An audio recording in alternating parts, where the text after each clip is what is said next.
அஸ்ஸலாமு அலைக்கும் வரஹ்மத்துல்லாஹி வபரகாத்துஹு. வரலாற்று சிறப்பு வாய்ந்த நாள் இந்த நாள். அதாவது பத்ர் போர் நடைபெற்ற நாள், ரமலான் மாதம் 17வது நோன்பு அன்றைக்கு. அல்ஹம்துலில்லாஹ், இந்த நாள் நமக்கு அல்லாஹ் கொடுத்திருக்கின்றான். சிறப்பு வாய்ந்த நாள். துவாவை கேட்க வேண்டும். என்ன துவா அப்படின்னா, ரசூல் ஸல்லல்லாஹு அலைஹி வஸல்லம் அவர்கள் இந்த நாளிலே துவா கேட்டார்கள். என்னவென்று, இந்த போர்ல சஹாபாக்களை அல்லாஹ் பாதுகாப்பு கொடுன்னு சொல்லி துவாவை கேட்டாங்க. இந்த போர்ல வெற்றியை கொடுன்னு சொல்லி துவா கேட்டாங்க. இந்த நாள்ல துவா கேட்டாங்க. இந்த நாள் துவா கேட்டதின் காரணமாக இந்த போர்ல அல்லாஹ் வெற்றியை கொடுத்தான். 113 சஹாபாக்கள், 1000க்கும் மேற்பட்ட எதிரிகள். ஒட்டகங்கள் நம்ம இடத்துல எத்தனை ஒட்டகங்கள் இருக்கு? 70 ஒட்டகங்கள் இருக்கு.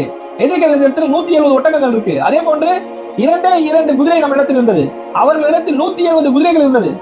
நம்ம இடத்தில் எந்த ஒரு ஆயுதமும் இல்லை. இந்த போர்ல எந்த ஒரு ஆயுதம் இல்லாமல் இந்த போர்ல கலந்துகிட்டு அல்லாஹ் நமக்கு இந்த போர்ல வெற்றியை கொடுத்தான். மிகப்பெரிய வெற்றி கொடுத்தான் அல்லாஹ். யாரும் மலக்குமாரில் இறங்கி அல்லாஹ் வெற்றியை கொடுத்தான். அல்ஹம்துலில்லாஹ், சூழ்ச்சிக்காரனுக்கெல்லாம் சூழ்ச்சிக்காரன் இறைவன் தான்.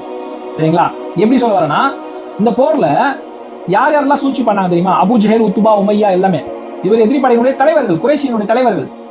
இவர்கள் எல்லாம் இந்த போரிலே கொல்லப்பட்டார்கள். அதாவது குறிப்பாக சொல்ல போனால் அபூ ஜஹலை சிறுவர்கள் கொலை செய்தார்கள்.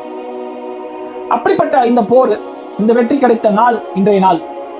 நம்மளும் அல்லாஹ் இந்த துஆ செய்யணும். அல்லாஹ் சூழ்ச்சிக்காரர்கள்லாம் சூழ்ச்சிக்கார நீதான். நமக்கு எதிராக யார் யாரெல்லாம் சூழ்ச்சி செய்யறாங்களே அல்லாஹ், அவர்களை நீ இன்ஷா அல்லாஹ் அவர்களுக்கு நீ பாடம் கற்பிப்பாய். அல்லாஹ் அவர்களுக்கு நீ நல்லா ஹிதாயத்து கொடு, அல்லது அவர்களுக்கு நேர்வழிக்க. இன்றைய தினம் நம்ம தான் இந்த துஆவை கேட்கணும். என்ன துஆ என்றால், பாலஸ்தீன் மக்களுக்காக வேண்டி துஆ கேட்கணும். யா அல்லாஹ், இந்த நாள்ல எப்படி பத்ர் போர்ல வெற்றியை கொடுத்தாயோ, அதே போன்று பாலஸ்தீன் மக்களுக்கும் யா அல்லாஹ் உங்களுடைய உதவியும் உங்களுடைய வெற்றியும் யா அல்லாஹ் குடு யா அல்லாஹ் சொல்லி நம்மளாம் நோன்பு வச்சுட்டு அல்லாஹ் கிட்ட துஆ கேட்டோம்னா அல்லாஹ் நம்முடைய துஆவை ஏற்றுக்கொள்வான் இன்ஷா அல்லாஹ். நீங்களும் துஆ செய்யுங்க. மற்றவங்களுக்கு இந்த வீடியோ அனுப்பிச்சு இன்ஷா அல்லாஹ் அவங்களும் துஆ செய்ய சொல்லுங்க. அஸ்ஸலாமு அலைக்கும் வரஹ்மத்துல்லாஹி வபரகாத்துஹு.